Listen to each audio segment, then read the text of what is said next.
Le mythique groupe breton de folk rock Trian est en deuil ce vendredi 16 décembre 2022 après la mort de Jean-Paul Corbineau, à l'âge de 74 ans. Jean-Paul est décédé d'une longue maladie, a indiqué son compère Jean Choquin à l'AFP, en citant la famille du défunt. On est sous le choc avec Jean-Louis, le troisième membre du groupe, note de la rédaction. On savait qu'il était malade mais on espérait, a-t-il ajouté, alors qu'il a également confié pour Ouest France que Jean-Paul a été très courageux, qu'il ne s'est jamais plaint, et qu'il a toujours été de l'avant. Le 11 septembre 2021, Trian faisait ses adieux au public à Nantes, avec son Kenavo Tour, marquant ainsi la fin de quelques 1700 concerts proposés en un peu plus de 50 ans de scène.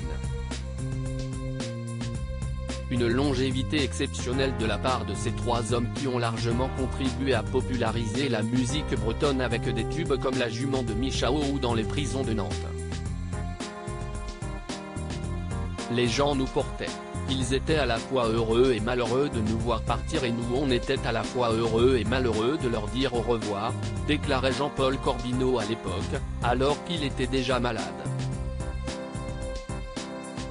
Plus de 3 millions d'albums vendus. Pour rappel, Trian possède à son actif plus de 3 millions d'albums vendus, des concerts au Zénith, à Bercy, et même au Stade de France, ainsi que dans de nombreux pays étrangers. En France, ils ont battu le record de longévité des frères Jacques, célèbre quatuor vocal, actif de 1946 à 1982, composé d'André Bellec, Georges Bellec, François Soubeyran et Paul Touraine. La première prestation du trio avait eu lieu en décembre 1970 près de Carnac, Morbihan, devant une poignée d'amis.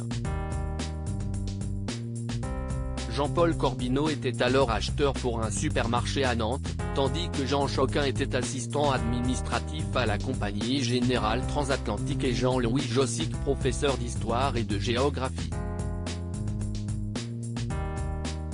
Depuis, ils ont donc marqué l'histoire de la musique bretonne à vie.